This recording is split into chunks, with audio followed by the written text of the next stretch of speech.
Yo quisiera, hermano, que abran su Biblia en Primera de Timoteo capítulo 3, versículo 16. Primera de Timoteo capítulo 3, versículo 16. En el devocional semanal ese es el último texto que ojalá ustedes lo puedan leer en su casa durante toda la semana. Pero es muy importante cuando Pablo, el teólogo, el apóstol Pablo, trata de decirnos la grandeza de la humanidad de Jesucristo. Porque yo sé que desde la semana pasada y esta y la que viene, en casi todos los púlpitos cristianos, pienso iglesias católicas romanas, iglesias protestantes, se estará hablando de este tema. Pero por más que uno trate de explicarlo con lujo de detalle, es un misterio muy grande entender que Dios se hizo como uno de nosotros. ¿Qué le parece? ¿Verdad que eso es difícil? Eso es difícil. Eso es muy difícil. Pero como dice aquí Primera de Timoteo capítulo 3 verso 16, todos lo tienen, hermanos. Dice: e indiscutiblemente grande es el misterio de la piedad. Ustedes ven esa palabra, indiscutiblemente, es decir que ni lo discutamos.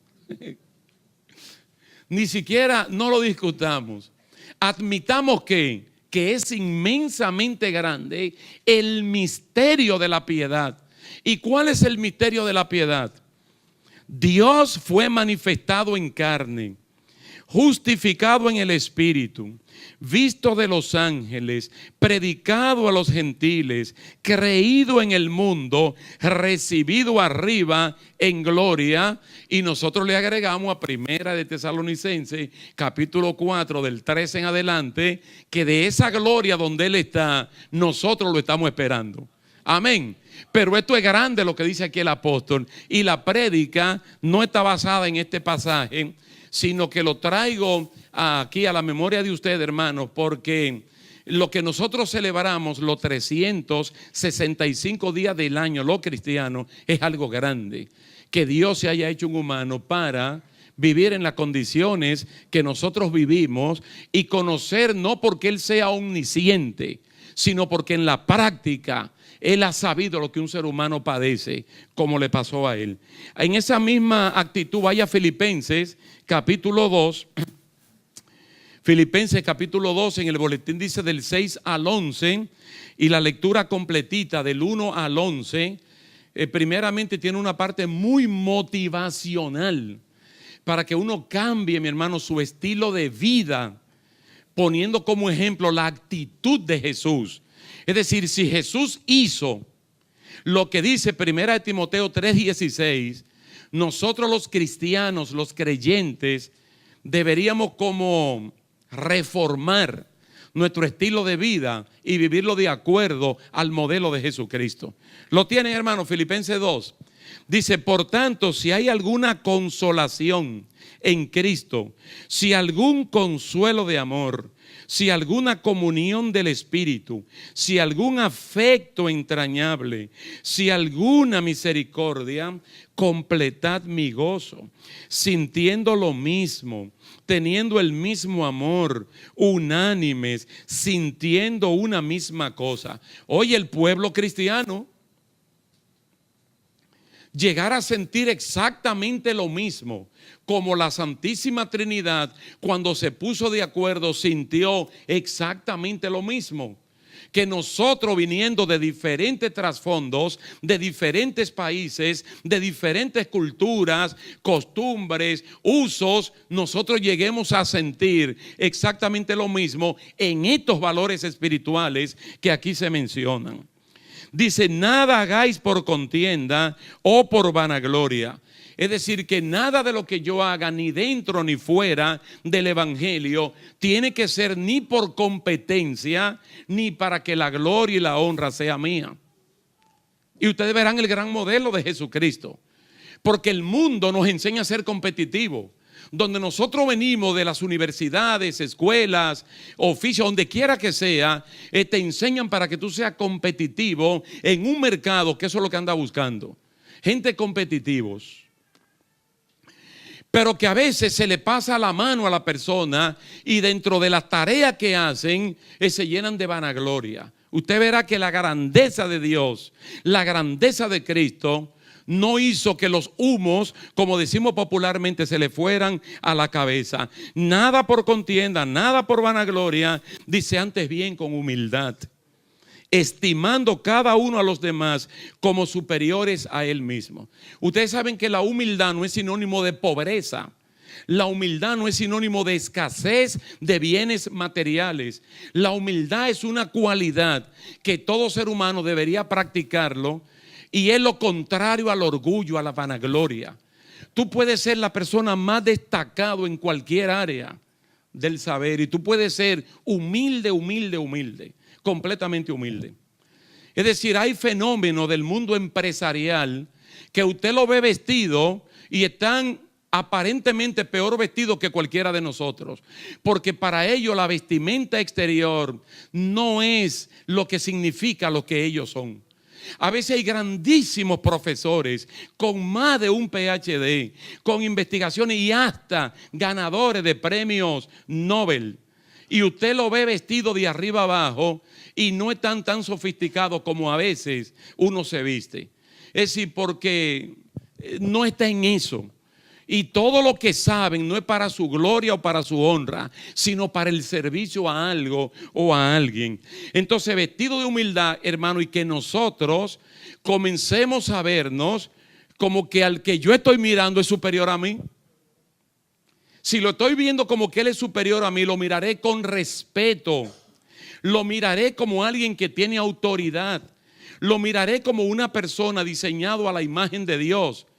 Ustedes saben que hay términos para definir a una persona arrogante, altanera y vanaglorioso, que es de que miran de arriba para abajo al otro. Como que se levantan mucho para mirar que ellos están por encima de los demás. La Biblia dice aquí que tú tienes que mirar al otro como que el otro es superior a ti. Como que el otro es superior a ti. Entonces, pensando de esta manera, el que me ve a mí, si me ve superior a él, pues los dos nos vamos a ver en igualdad de condiciones, que es lo que el Señor quiere que ocurra.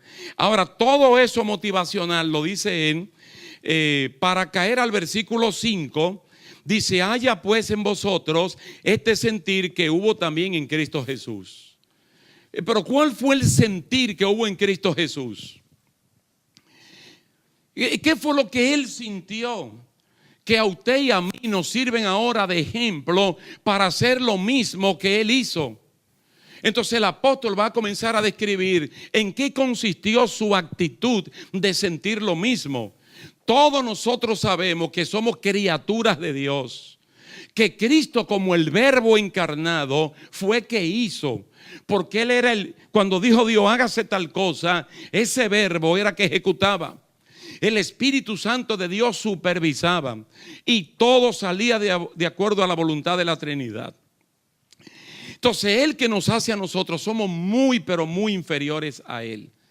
De hecho, bíblicamente hablando, humanamente hablando, los seres humanos somos inferiores a los ángeles. Dice que los ángeles tienen mayor autoridad que nosotros.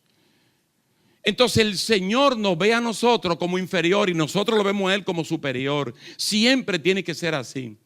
Entonces el sentir de Cristo es hacerse como uno de nosotros. El sentir de Él es hacerse como uno de nosotros. Hermano, y Dios es tan pero tan grande que uno no lo puede medir. Dios no se puede medir. Él es inmenso, inmenso, inconmensurable. Y Dios se la sabe absolutamente todo. Dios sabe tanto que el saber de Dios se nos hace difícil comprenderlo en el cerebro que nosotros tenemos, de tan grandísimo que es Él. Lo que le estoy diciendo es que como Él lo sabe absolutamente todo, pues nada le es oculto. Pero Él decide hacerse un humano, dice Hebreos capítulo 4, para sentir en carne propia lo que los seres humanos sienten. Y no saberlo porque Él es Dios, sino saberlo porque lo vivió, que no es exactamente lo mismo. Ahora Él dice, tú puedes acercarte a mí, que estoy en el trono de la gracia, y háblame cualquier sea tu problema, porque yo sé tu problema, no porque yo soy Dios, sino porque tuve en un cuerpo como el que tú estás. Y eso es buenísimo, que Él se haya hecho como uno de nosotros. Yo no sé cuántas veces yo he mencionado esa anécdota que la escuché en esa asamblea del distrito a uno de los superintendentes generales, que la dijo, pero me gustó mucho, de aquel hombre que estaba en el hoyo, metido, voceando, ayuda, auxilio, socorro, sáquenme de aquí. Y dice que por ahí pasó un médico, el médico de él de familia. Y el médico de familia decía, yo conozco esa voz, y se acercó al hueco y le dijo, pero ¿y qué usted hace ahí? Dice, doctor, ayúdeme que estoy aquí en este hueco, sáqueme de aquí. Y el doctor sacó ahí una receta, un lapicero, escribió y le lanzó una receta. Y siguió, porque eso era lo que el médico podía hacer. Y siguió vociferando hasta que pasó el pastor. Yo conozco esa voz. Pastor, ayúdeme, sáqueme de aquí. Y el pastor le dijo, cierra los ojos, mi hijo, que voy a hacer una oración por ti. Hizo una oración y siguió clamando. ¿Y sabe quién pasó según esa anécdota? Jesús. Dice, yo conozco esa voz. Dice, pero ¿qué tú haces ahí? Y le decía, sácame de aquí. Y de momento Jesús brinca al hueco y los dos están allá abajo. Y el otro le dice, pero ¿y por qué te tiraste? Que me saquen. Y Jesús le dijo, yo sé cómo salir de aquí, porque yo he estado en el hueco también. Entonces entre los dos salieron porque Él conoce nuestras experiencias. Entonces el sentir de Él es ser como uno de nosotros. Hermano, pero para eso Él se tiene que humillar, dice aquí, a lo sumo. Yo no sé por cuál humillación voluntariamente, la máxima que usted haya pasado.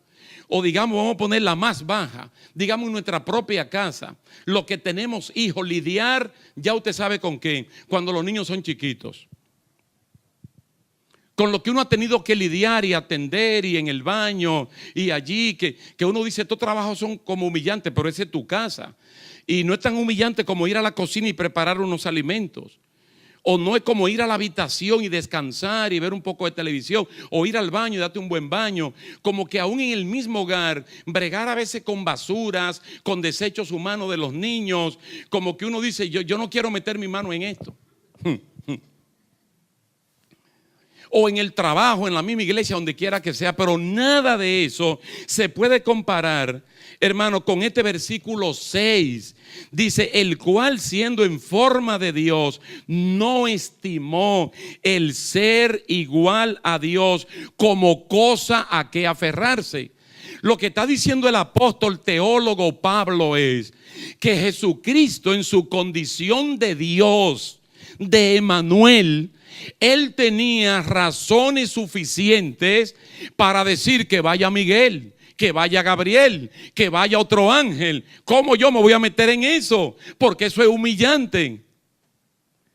Él dice, Él no escatimó ser como Dios. Aquí dice, la forma de Dios no es esquema, es morfé, es esencia. En esencia, Él es Dios y Él nunca dejó de ser Dios. Nunca, porque Dios no puede vivir una etapa de ser y no ser. Dios es Jehová, Yahvé, el que tiene existencia en sí mismo, el que no puede dejar de tenerla. Pero Él decide voluntariamente hacer esto, hermano, y hacerlo por nosotros. Cualquiera diría, oye, pero pudo haber venido como un ángel o como un serafín, un querubín, algo así, pero un humano igual que nosotros. Dice, no escatimó nada de eso. ¿Qué tú puedes escatimar para no humillarte? ¿Tu dinero? ¿Tu profesión? ¿Tu nombre? ¿El color de tu piel? ¿Lo hermoso de tu pelo? ¿La ropa que usas? No, por esto yo no puedo hacer tal cosa. El color de mi piel lo impide. El abolengo que tengo, los apellidos que tengo, el lugar donde yo nací, impiden que yo haga tal cosa.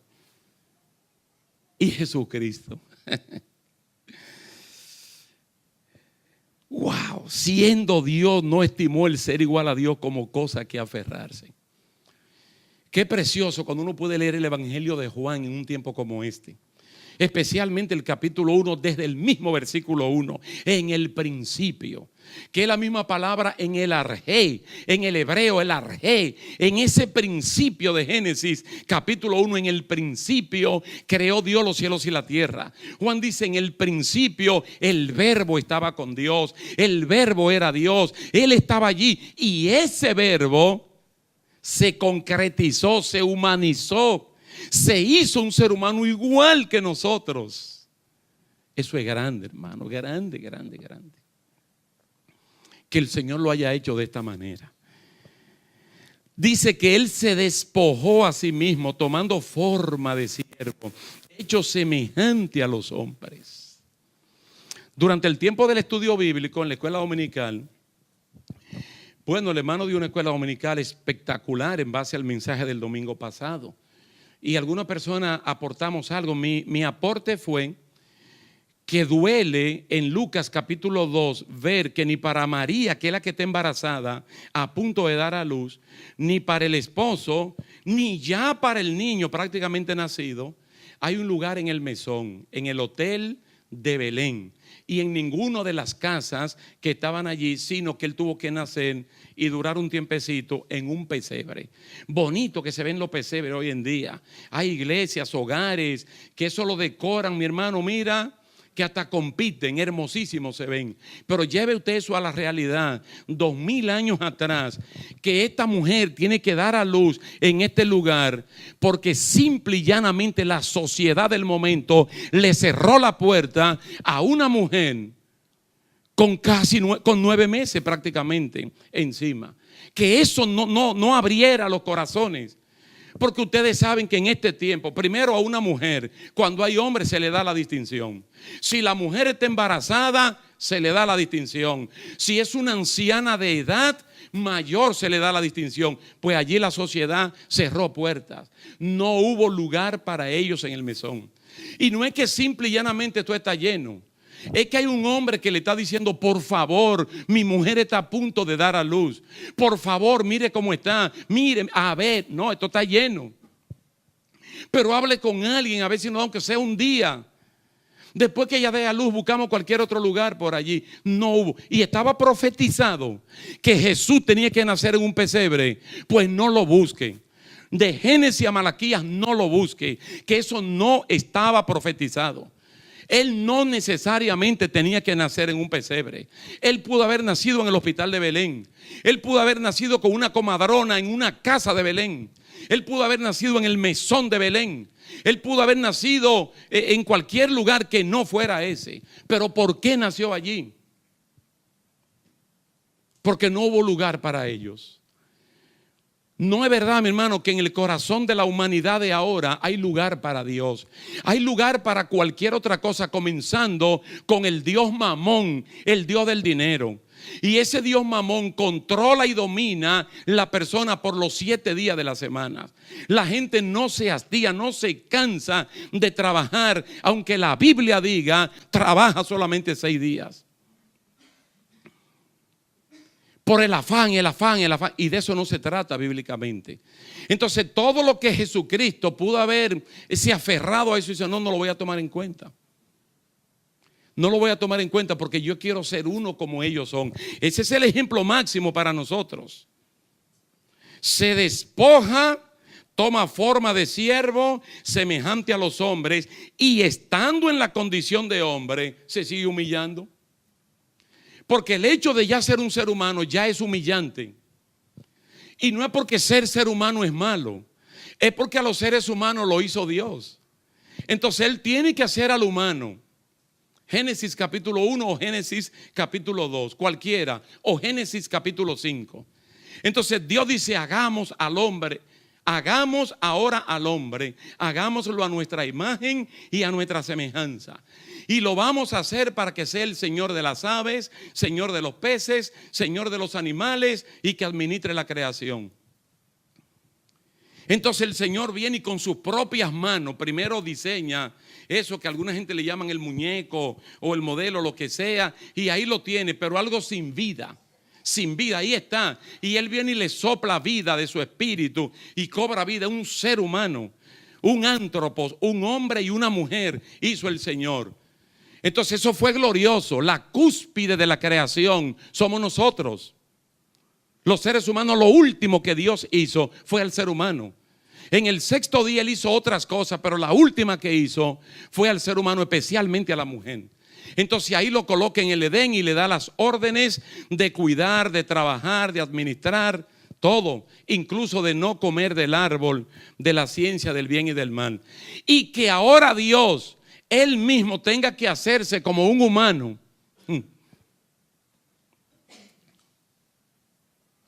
Es decir, ya eso es humillante. Pregúntele a los padres con la autoridad que le confiere el hecho de ser padre, volverse un hijo de 5 años, como el niño que tiene,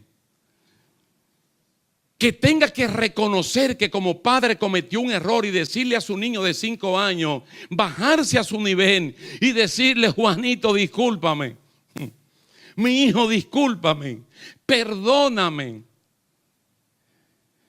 Toma la vara y dame una pela, que yo soy el que la merezco.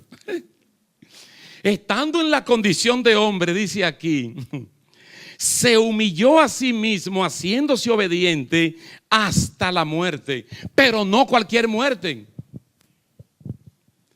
Es decir, su nivel de humillación sigue hasta morir, pasar el proceso de lo que es morir. Hermano, pero no cualquier muerte. No cualquier muerte. Y no solamente decir la muerte como crucifixión, sino la muerte como criminal. La vergüenza de morir públicamente expuesto a toda la ciudad de Jerusalén. En un tiempo donde mínimo venía 1 millón de personas. Porque era la Pascua. Era la Pascua. Morir de esa manera. Una gente puede estar enfermo, pero lo que menos va a pensar el enfermo es que esa enfermedad lo va a llevar a la muerte. Porque uno siempre tiene la esperanza de que esa enfermedad se va a sanar, y si no se sana, moriré de vejez y no por ella. Pero él sabía que iba a morir. Él sabía que cuando lo llevaran a ese lugar, de allí vivo no bajaba. Y no es que pensemos en Dios, no es que pensemos en un ser humano que está allí y dice: ¿qué tipo de muerte? Pero ¿sabe que él está allí en la cruz? Justo cuando lo comienzan a colocar en la cruz, Jesucristo hizo una oración. Jesucristo hizo una oración. Con ese dolor, con esa situación. Oye lo que dice Jesucristo en ese momento: Padre, perdónalos, porque ellos no saben lo que están haciendo. Padre, perdónalos, porque ellos no saben lo que están haciendo. Es decir, usted ve el desprendimiento que Jesucristo, a lo que lo están matando, le está diciendo a Dios que lo perdone. En los círculos, mi hermano, donde a veces uno tiene relaciones interpersonales, hogar, escuela, trabajo, clubes o iglesia, por mencionar 5. Puede ser que yo quiera saludar a Rubén, y en lo que saludo a Rubén le doy la espalda a Alex. Perdóname, Alex. Y que Alex se moleste conmigo. Yo sé que Alex no lo va a hacer. Y que Alex le diga: Bernardo, mira, yo no vuelvo más a la iglesia, el pastor me dio la espalda, él tiene privilegio con Rubén. Saludó a Rubén y se quedó hablando con él, y yo me quedé con la mano así extendida. Y entonces el afecto que Alex me tenía ya no me lo tiene, y hasta deja de venir a la congregación porque sabe que aquí me va a ver, y no va a ir a Emanuel tampoco, porque me va a ver allá también. Jesucristo, a lo que lo están matando, Él le está diciendo al Padre: perdónalos, que me dijeron esto, que me hicieron tal cosa. El hermano dio su testimonio, parte el hermano Bernardo, en la escuela dominical. Un tipo en el trabajo con una voz violenta, pero el hermano no reaccionó como el otro reacciona.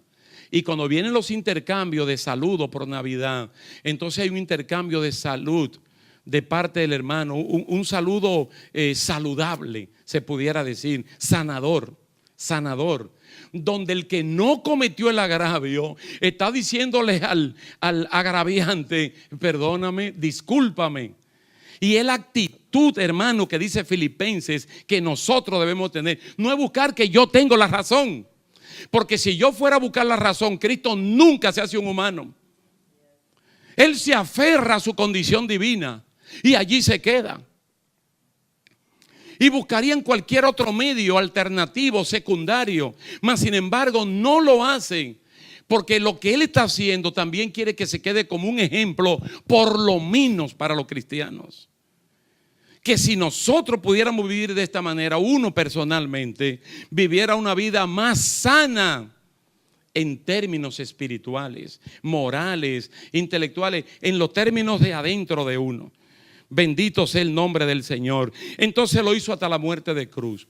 Ese pasaje de Hebreos capítulo 5 versículo 7, un pasaje extraordinario, porque dice que Cristo en los días de su humanidad, Cristo en los días que era un ser humano, a causa de lo que estaba padeciendo, dice que le clamó al Padre de manera reverente. Y dice que el Padre lo escuchó por la manera como Él se acercó. Dice, fue oído a causa de su clamor reverente. Dice, y por lo que padeció, aprendió la humildad, la humillación. Entonces ahí se convierte en ejemplo para nosotros. Que todavía no es un asunto de relaciones interpersonales en algún círculo de lo que acabo de mencionar. A veces el problema es nuestra relación con Dios. Estoy enojado con Dios, estoy molesto con Dios, porque no hizo lo que yo creía que Él debía hacer. Tengo la mentalidad de Juan el Bautista. Yo no creía que Él vino a sanar en fe. Yo creo que Él vino como Mesías político. ¿Y qué es lo que pasa que no lo está haciendo? Es Él o hay que esperar a otro. A veces mi relación con Dios está dañada porque no me sé acercar a Dios con la reverencia con la cual se acercó Jesucristo. Ustedes saben cómo fue que salió la oración del Padre Nuestro, según uno de los 4 evangelios. Dice que Cristo estaba orando y los discípulos vieron y oyeron la actitud con la cual la hacía y el contenido de lo que decía. Y cuando Él terminó, se acercaron y ¿qué le dijeron? Maestro, enséñanos a orar. Jesucristo pudo haberle dicho, oye, desde Abraham hasta aquí, siendo ustedes pueblo escogido de Dios, ¿no saben orar? No sabían orar porque aprendieron la repetición, a decir lo mismo todos los días y no a decir las cosas que realmente tenían que decir, de acuerdo al contexto que estaban viviendo al momento, a su situación. Ahora, ¿cómo enseñó Jesús a orar? Tienen que orar diciendo, Padre nuestro que estás en los cielos, santificado sea tu nombre, venga tu reino. Dice, tú tienes que reconocer la grandeza de Dios, el respeto a Dios, la reverencia a Dios. Cierto que el canal está abierto las 24 horas del día, pero ¿cómo te acercas a Dios? Tú que tienes un problema de salud, o que tienes un problema en el hogar, o un problema en el trabajo, o murió alguien que tú pensabas que no debía morirse, ¿cómo te acercas a Dios? ¿Enojado, molesto, disgustado con Dios porque Él a ti no te oye? O dice que Cristo en los días de su carne, a causa del temor reverente y la manera como se acercó a Dios, fue oído y fue librado, porque en su condición humana estaba sujeto al Padre. Él no estaba tomando los poderes divinos y abusando de ellos. Él lo hizo y con su ejemplo condujo al pueblo para que lo hagan de la misma manera. Acércate a Dios con reverencia. ¿Por qué? Porque tú eres inferior y Él es el superior. Y ese superior se hizo como uno de nosotros precisamente para ayudarnos. Oh, gloria a Dios. Mire el versículo 9 lo que dice, por lo cual Dios también lo exaltó hasta lo sumo y le dio un nombre que es sobre todo nombre. Ni en el cielo ni en la tierra hay un nombre más grande que el nombre de Jesucristo.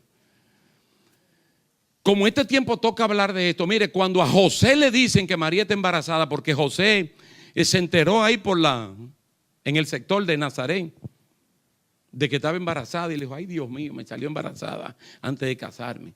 Y eso siempre ha sido delicado, porque eso tiene su protocolo para evitar esas cosas. Los noviazgos, todo tiene su protocolo para que la persona llegue al matrimonio como es que tiene que llegar. Entonces José se está volviendo loco, ni sueño le daba. Dice, yo no sé qué voy a hacer y cómo dejo a esta mujer y la casa ya está hecha y los preparativos, las invitaciones, la comida, todo. Y ahora resulta que está embarazada. Y de momento en ese tormento el hombre se duerme. Un sueño de parte de Dios. José, tranquilo. María no ha hecho nada indebido. No ha hecho nada deshonesto. Ella está embarazada, es cierto, pero fue el Espíritu Santo. Este es el misterio. Primera de Timoteo capítulo 3, verso 16. Pero qué grande el misterio de la piedad. Dios manifestado en carne. Le dice, ella está embarazada, no tiene mellizo, no es una niña, es un varón. Y le tiene que poner por nombre Jesús. Es decir, te despojo de la autoridad paterna de ponerle el nombre que tú quieras. Le tiene que poner Jesús. Emmanuel, Dios con nosotros. Y él, despertando del sueño, gracias Señor, tomó a María por su mujer, no tuvo relaciones con ella mientras estuvo embarazada por la obra del Espíritu Santo. Nació el niño, varón, no era mellizo, no era una niña, no era trillizo, uno solo. Y varón, y se le pone el nombre de Jesús. Ahora, ¿qué dice Dios aquí? Que Dios exaltó a esa persona, lo exaltó a lo sumo y le dio un nombre, dice, para que en el cielo, en la tierra y debajo de la tierra todo el mundo tenga que invocar ese nombre. Hermano, el que se humilla, dice la Biblia, es exaltado. El que se mantiene exaltado, encopetado, como usted le quiera llamar, ese es el que se cae. Y lo dice la Biblia. Lo dice que antes de la caída del ser humano, ¿qué es lo que llega primero? La vanagloria. Se llenan de soberbia. Y entonces la caída es grande. Entonces el nombre de Jesucristo es la única vía ahora mismo por la cual la gente se puede salvar. Dice, para que en el nombre de Jesús se doble toda rodilla de lo que están en los cielos y de la tierra y debajo de la tierra. Y toda lengua confiese que Jesucristo es el Señor. Ese es uno de los motivos por los cuales nos congregamos cada domingo. Hermano, dése cuenta bien, y las personas que usualmente nos visitan, el nombre que aquí es exaltado no es el nombre de Juan Wesley, porque nosotros somos de la doctrina de santidad y nos gusta la doctrina wesleyana de santidad. Aquí no se exalta el nombre de Juan Wesley. El instrumento que en el año 1895 utilizó Dios para levantar la iglesia del Nazareno en Los Ángeles, California, Phineas Brissi, tampoco. Hay gente que ni saben quién es Phineas Brissi. No es el nombre de la pastora Belkis, del pastor Pedro Julio, de nuestro superintendente Steve Otley, de nuestro director nacional, el reverendo Ian Fitzpatrick. No. Aquí toda lengua tiene que confesar que Jesús es el Señor. Y cuando confesamos que Jesús es el Señor, entonces Él es el que manda sobre nosotros. Hermano, todo esto mediante el proceso de hacerse como uno de nosotros. Wow, cuántas bendiciones tenemos ahora. Cuántas ventajas tenemos nosotros como pueblo de Dios de automáticamente en el nombre de Jesucristo ver los cielos abrirse, ver el trono de Dios y Él en los cielos y nosotros en la tierra, poder hablar con Él como poca gente pueden hablar con Justin Trudeau o con la Queen Elizabeth, que son inferiores a Dios, y nosotros poder hablar con el Grandísimo, con el Altísimo, con el Santísimo, porque toda lengua tiene que confesar tarde o temprano que Jesucristo es el Señor. Amén, hermanos. Yo creo que es un buen tiempo para que le demos gracias a Dios, gloria a Dios, y que tratemos de vivir estas cosas, no en el tiempo de Navidad que tenemos en el calendario, sino los 365 días del año. Que tengamos el mismo sentir que tuvo Jesús cuando tomó la iniciativa de hacerse como uno de nosotros. Amén, hermanos. Voy a invitarlo para que cierre sus ojos.